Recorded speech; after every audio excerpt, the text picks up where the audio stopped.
Hello and welcome. Today it's about the application of our key, namely the knowledge of the rebirth of the city of Jerusalem in the last days. We have already seen that with this knowledge we can understand many passages of the Bible in a new way, in particular such biblical passages that we have not yet at all associated with the rebirth that is mentioned in the New Testament. We now want to apply this key to a biblical passage from 1 Samuel 4, where it is reported that the Ark of the Covenant is stolen by the Philistines. Israel was at war with the Philistines, and when they saw that they are losing, they got the Ark of the Covenant to help them. But the Philistines still win and steal the Ark of the Covenant, and the daughter-in-law of the old priest Eli gives birth to a child when she hears that the Ark of the Covenant has been stolen, and her father-in-law and her husband have died. This is a symbol for the rebirth of Jerusalem in the last days. Let us now take a closer look at this text. It will be rather exciting, and I wish God's blessing as we look at it. And the word of Samuel came to all Israel. Now Israel went out to battle against the Philistines. They encamped at Ebenezer, and the Philistines encamped at Aphek. The Philistines drew up line against Israel, and when the battle spread, Israel was defeated before the Philistines, who killed about 4,000 men on the field of battle. And when the people came to the camp, the elders of Israel said, "Why has the Lord defeated us today before the Philistines? Let us bring the ark of the covenant of the Lord here from Shiloh, that it may come among us and save us from the power of our enemies." So the people sent to Shiloh and brought from there the ark of the covenant of the Lord of hosts, who is enthroned on the cherubim. And the two sons of Eli, Hophni and Phinehas, were there with the ark of the covenant of God. As soon as the ark of the covenant of the Lord came into the camp, all Israel gave a mighty shout, so that the earth resounded. And when the Philistines heard the noise of the shouting, they said, "What does this great shouting in the camp of the Hebrews mean?" And when they learned that the ark of the Lord had come to the camp, the Philistines were afraid, for they said, "A god has come into their camp." And they said, "Woe to us, for nothing like this has happened before. Woe to us, who can deliver us from the power of these mighty gods? These are the gods who struck the Egyptians with every sort of plague in the wilderness. Take courage and be men, O Philistines, lest you become slaves to the Hebrews as they have been to you. Be men and fight." So the Philistine fought, and Israel was defeated, and they fled, every man to his home. And there was a very great slaughter, for 30,000 foot soldiers of Israel fell. And the ark of God was captured, and the two sons of Eli, Hophni and Phinehas, died. A man of Benjamin ran from the battle and came to Shiloh the same day, with his clothes torn and with dirt on his head. When he arrived, Eli was sitting on his seat by the road watching, for his heart trembled for the ark of God. And when the man came into the city and told the news, all the city cried out. When Eli heard the sound of the outcry, he said, "What is this uproar?" Then the man hurried and came and told Eli. Now Eli was 98 years old, and his eyes were set so that he could not see. And the man said to Eli, "I am he who has come from the battle. I fled from the battle today." And he said, "How did it go, my son?" He who brought the news answered and said, "Israel has fled before the Philistines, and there has also been a great defeat among the people. Your two sons also, Hophni and Phinehas, are dead, and the ark of God has been captured." As soon as he mentioned the ark of God, Eli fell over backward from his seat by the side of the gate, and his neck was broken and he died, for the man was old and heavy. He had judged Israel 40 years. Now his daughter-in-law, the wife of Phinehas, was pregnant, about to give birth. And when she heard the news that the ark of God was captured, and that her father-in-law and her husband were dead, she bowed and gave birth, for her pains came upon her. And about the time of her death, the women attending her said to her, "Do not be afraid, for you have borne a son." But she did not answer or pay attention. And she named the child Ichabod, saying, "The glory has departed from Israel, because the ark of God had been captured, and because of her father-in-law and her husband." And she said, "The glory has departed from Israel, for the ark of God has been captured." Obviously, the Bible clearly rebukes the actions of the Israelites. In verse 3, for example, the elders of Israel ask why the Lord made them lose to the Philistines. To counteract, the Ark of the Covenant shall help them, and it looks as if they want to force the blessing of God. So they say, that it may come among us and save us from the power of our enemies. So someone has to give Israel victory now. If God doesn't, then the Ark of the Covenant must help, so that Israel does not lose. In the next verse, the Bible says that the Ark of the Covenant was brought. It's the Ark of the Covenant of the Lord, who is enthroned over the cherubim. So God does not dwell in the Ark of the Covenant, but he dwells above it. So here is another rebuke of the Bible about that what the Israelites did. The criticism of the Bible is literally heard, and it goes even further. In verse 6, the Philistines hear that Israel shouted loud, and it seems as if the Philistines knew better who God is than Israel.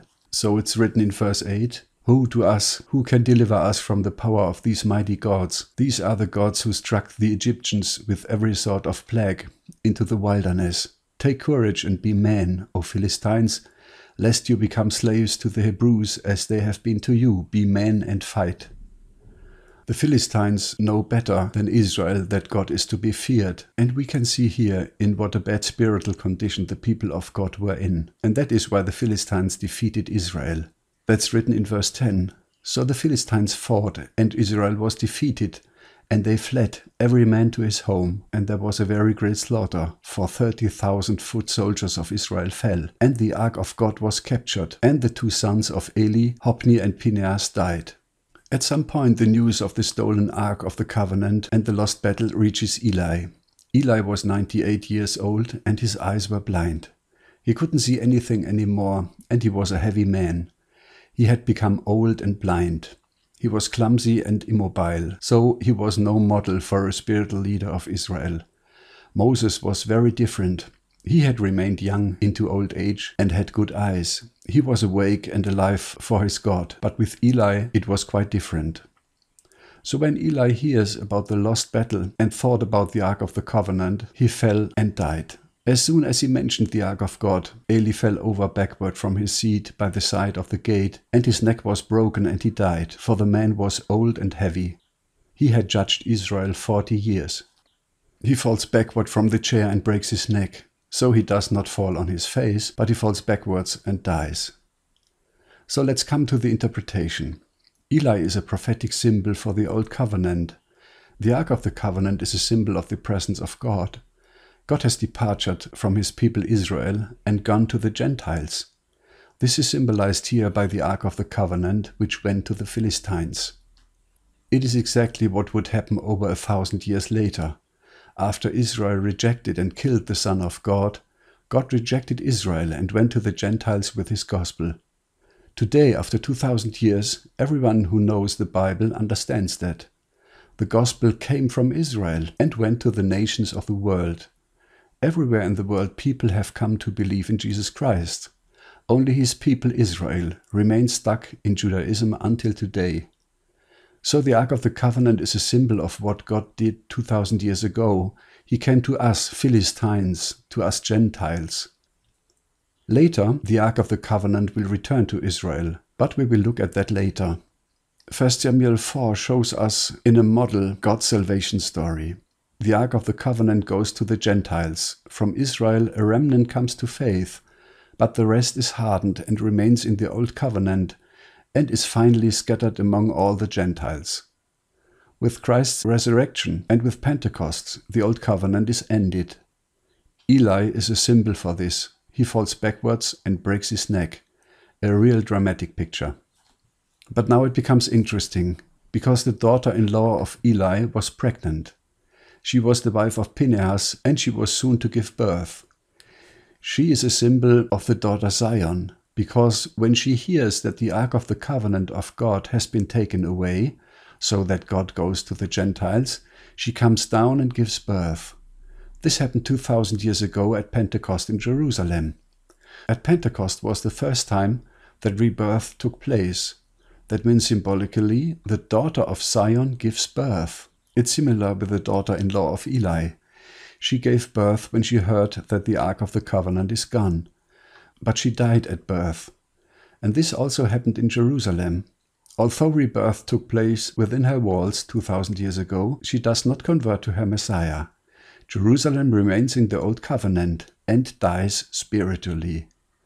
At some point, Israel will be occupied and defeated by the Romans, and Israel will be scattered among the nations until our time.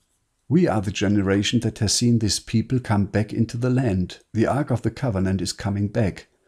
And all this is described here in 1 Samuel 4 in these few verses. When the daughter-in-law of Eli died, the women standing next to her spoke, "Do not be afraid, for you have borne a son." But she answered nothing and paid no attention to the birth. It's written, "But she did not answer or pay attention." That's what happened to Jerusalem 2000 years ago. Zion hears about the birth, about the rebirth at Pentecost, but she doesn't pay any attention anymore, but dies, because the glory of Israel goes away to the Gentiles. Zion did not pay attention to Pentecost anymore. And so did the daughter-in-law of Eli. She died, and she called the child Ichabod, as if she understood the whole tragedy that the glory of God will now leave Israel. She even says it a second time. And she said, "The glory has departed from Israel, for the ark of God has been captured." This biblical passage is a great mystery. It shows us, already in the Old Testament, the then still future history of Israel, and it is a great prophecy. Perhaps Paul also read it and understood these passages. So we here see genuine prophecy, which 2000 years ago was certainly also the subject of the preachers in the early church of Jesus.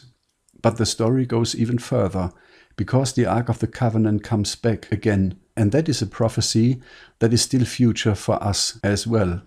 We will have a look at it in a separate clip. It's now becoming more and more clear how important the knowledge of the rebirth of Jerusalem is, because it enables us to also understand this passage from the Bible.